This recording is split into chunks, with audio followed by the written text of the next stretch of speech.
എല്ലാവർക്കും നമസ്കാരം. ഒരു സദ്യ സ്പെഷ്യൽ വിഭവമാണ് ഇന്നത്തെ നമ്മുടെ റെസിപ്പി. കേരളത്തിലെ ചില തെക്കൻ ജില്ലകളിൽ സദ്യയിലൊക്കെ വിളമ്പുന്ന വറുത്തരച്ച ഇഞ്ചിക്കറിയാണ് ഇന്ന് നമ്മൾ തയ്യാറാക്കുന്നത്. അപ്പോൾ നമുക്ക് എങ്ങനെയാണ് ഈ വറുത്തരച്ച ഇഞ്ചിക്കറി തയ്യാറാക്കുന്നത് നോക്കാം. ആദ്യം തന്നെ നമുക്ക് തേങ്ങയൊന്ന് വറുത്തെടുക്കാം. അതിനായിട്ട് സ്റ്റവിൽ ഒരു പാൻ വെച്ചൊന്ന് ചൂടാക്കി എടുത്ത ശേഷം ഇതിലേക്ക് 1 കപ്പ് അളവിൽ തേങ്ങ ഇട്ട് കൊടുക്കാം. തേങ്ങ പെട്ടെന്ന് തന്നെ ഒന്ന് വറുത്ത് കിട്ടാനായിട്ട് മിക്സിയിലൊന്ന് ചതച്ചെടുത്തിട്ടുണ്ട്. ഒരു മീഡിയം ഫ്ലെയിമിൽ ഈ തേങ്ങയൊന്ന് ഡാർക്ക് ബ്രൗൺ നിറമായി കിട്ടും വരെ നമുക്കൊന്ന് വറുത്തെടുക്കാം. ഏകദേശം 1 മിനിറ്റോളം ഇളക്കി തേങ്ങ ഒന്ന് ഡ്രൈ ആയതിനു ശേഷം തേങ്ങ ഇതുപോലെ ഒരു സൈഡിലേക്ക് മാറ്റി വെച്ചിട്ട് ഇതിലേക്ക് നമുക്ക് 1 ടേബിൾ സ്പൂൺ വെളിച്ചെണ്ണ ഒഴിച്ചു കൊടുക്കാം. വെളിച്ചെണ്ണ നന്നായിട്ടൊന്ന് ചൂടായതിനു ശേഷം ഇതിലേക്ക് നമുക്ക് 1 നുള്ള് ഉലുവയും ചെറിയൊരു കഷ്ണം കായവും കൂടി ചേർത്തിട്ട് ഉലുവയും കായവും ഒന്ന് ചൂടാക്കിയെടുക്കാം. ഉലുവയുടെയും കായത്തിൻ്റെയും പൊടി ചേർക്കാൻ താല്പര്യമുള്ളവർക്ക് ഇതുപോലെ ചെയ്യാതെ അവസാനം കറി തയ്യാറായതിനു ശേഷം ഒരു 1/4 ടീസ്പൂൺ വീതം ഉലുവയുടെയും കായത്തിൻ്റെയും പൊടി ചേർക്കാവുന്നതാണ്. ഏകദേശം 30 സെക്കൻഡോളം ഉലുവയും കായവും ഒന്ന് വറുത്തെടുത്ത ശേഷം ഇതുപോലെ നമുക്ക് തേങ്ങയും കൂടി ചേർത്തൊന്ന് വറുത്തെടുക്കാം. തേങ്ങ ഒട്ടും കരിഞ്ഞു പോവാതെ പ്രത്യേകം ശ്രദ്ധിച്ച് ഇതുപോലെ ഒരു ഡാർക്ക് ബ്രൗൺ നിറമാവുന്നവരെ ഒന്ന് വറുത്തെടുക്കാം. ഇതുപോലെ ഒരു ഡാർക്ക് ബ്രൗൺ നിറമായി കഴിയുമ്പോൾ ഇതിലേക്ക് നമുക്ക് 1 ടീസ്പൂൺ മല്ലിപ്പൊടി കൂടി ചേർത്തിട്ട് ഫ്ലെയിം ഒന്ന് കുറച്ച് വെച്ച് മല്ലിപ്പൊടിയുടെ പച്ചമണം മാറാനായിട്ട് 1-2 മിനിറ്റ് ഒന്ന് വറുത്തെടുക്കാം. മല്ലിപ്പൊടിയുടെ പച്ചമണം ഒന്ന് മാറിയതിന് ശേഷം ഇനി നമുക്ക് ഫ്ലെയിം ഓഫ് ചെയ്തിട്ട് ഇതിലേക്ക് 1/2 ടീസ്പൂൺ മുളക് പൊടിയും ഒപ്പം തന്നെ ഒരു 1/4 ടീസ്പൂൺ മഞ്ഞൾപ്പൊടിയും കൂടി ചേർത്തിട്ട് 1-2 മിനിറ്റ് പാത്രത്തിൻ്റെ ചൂടിൽ തന്നെ ഒന്ന് ഇളക്കി വഴട്ടിയെടുക്കാം.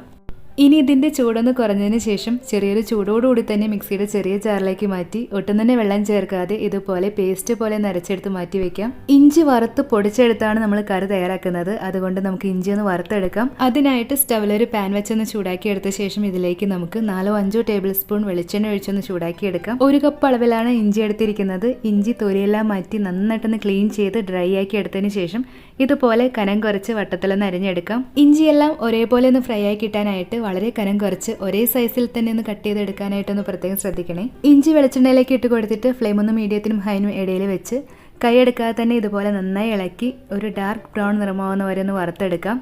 ഇഞ്ചി കരിഞ്ഞു പോയാൽ കറിക്ക് ടേസ്റ്റ് നഷ്ടപ്പെട്ട് ഒരു കയ്പ്പായിരിക്കും ഉണ്ടാവുക. അതുകൊണ്ട് ഒട്ടും തന്നെ കരിഞ്ഞു പോവാതെ പ്രത്യേകം ശ്രദ്ധിച്ച് വേണം വറുത്തെടുക്കാനായിട്ട്. ഇഞ്ചി ഇപ്പോൾ ഒരു ഡാർക്ക് ബ്രൗൺ നിറമായി കിട്ടിയിട്ടുണ്ട്. ഇനി നമുക്കിതൊരു ബൗളിലേക്ക് മാറ്റി വയ്ക്കാം. ഇഞ്ചിയെല്ലാം ഒന്ന് കോരി മാറ്റിയതിന് ശേഷം ഇതിലേക്ക് നമുക്ക് ചെറിയുള്ളി കൂടി ചേർത്തൊന്ന് വറുത്തെടുക്കാം. ഒരു 10 മീഡിയം സൈസിലുള്ള ചെറിയുള്ളി കനം കുറച്ച് വട്ടത്തിൽ അരിഞ്ഞെടുത്തിട്ടുണ്ട്. ഇത് നമുക്ക് ഈ വെളിച്ചെണ്ണയിലേക്ക് ഇട്ട് കൊടുത്തിട്ട് ഇതിൻ്റെ കളർ ഒരു ഡാർക്ക് ബ്രൗൺ നിറമാവുന്ന വരെ ഒന്ന് വറുത്തെടുക്കാം. ഉള്ളി ഇപ്പോൾ നന്നായിട്ടൊന്ന് ഫ്രൈ ആയി കിട്ടിയിട്ടുണ്ട്. ഇനി ഇതിലേക്ക് നമുക്ക് എരിവിന് ആവശ്യത്തിനുള്ള പച്ചമുളക് ചേർത്ത് കൊടുക്കാം. 3 പച്ചമുളക് ചെറുതായി കനം കുറച്ച് അരിഞ്ഞെടുത്തിട്ടുണ്ട്. കൂടെ തന്നെ കുറച്ച് കറിവേപ്പില കൂടി ചേർത്തിട്ട് ഒരു 10-20 സെക്കൻഡ് പച്ചമുളക് ഒന്ന് ഫ്രൈ ആയി കിട്ടും വരെ ഒന്ന് വാട്ടിയെടുക്കാം. പച്ചമുളക് കൂടി നന്നായിട്ടൊന്ന് ഫ്രൈ ആയി കിട്ടിക്കഴിഞ്ഞാൽ ഇതെല്ലാം നമുക്ക് വെളിച്ചെണ്ണയിൽ നിന്നും കോരി എടുത്തിട്ട് ഫ്രൈ ചെയ്ത് മാറ്റി വെച്ചിരിക്കുന്ന ഇഞ്ചിയുടെ കൂടി ഇട്ട് കൊടുക്കാം. ഇനി ഇതിൻ്റെ ചൂടൊന്ന് കുറഞ്ഞതിന് ശേഷം മിക്സിയുടെ ചെറിയ ജാറിലിട്ട് ഒരുപാട് പൊടിഞ്ഞു പോവാതെ ഇതുപോലെ കുറച്ച് തരിയായിട്ടൊന്ന് പൊടിച്ചെടുത്ത് മാറ്റി വെക്കാം. ഇനി നമുക്ക് ഇഞ്ചിക്കറി തയ്യാറാക്കാനായി തുടങ്ങാം. അതിനായിട്ട് ഇഞ്ചി ഫ്രൈ ചെയ്ത് ബാക്കിയുള്ള വെളിച്ചെണ്ണയിലേക്ക് 1 ടീസ്പൂൺ കടുകിട്ടൊന്ന് പൊട്ടിച്ചെടുക്കാം. വെളിച്ചെണ്ണ കൂടുതലുണ്ടെങ്കിൽ അധികമുള്ള വെളിച്ചെണ്ണ ഒഴിവാക്കിയിട്ട് 2-3 ടേബിൾ സ്പൂൺ വെളിച്ചെണ്ണ മാത്രം എടുത്താൽ മതിയാവും. ഇതിലേക്ക് നമുക്ക് 2 വറ്റൽ മുളകും കുറച്ച് കറിവേപ്പിലയും കൂടി ചേർത്തിട്ട് ഒരു മീഡിയം ഫ്ലെയിമിൽ ഒരു 10-15 സെക്കൻഡ് ഒന്ന് വഴട്ടിയെടുക്കാം.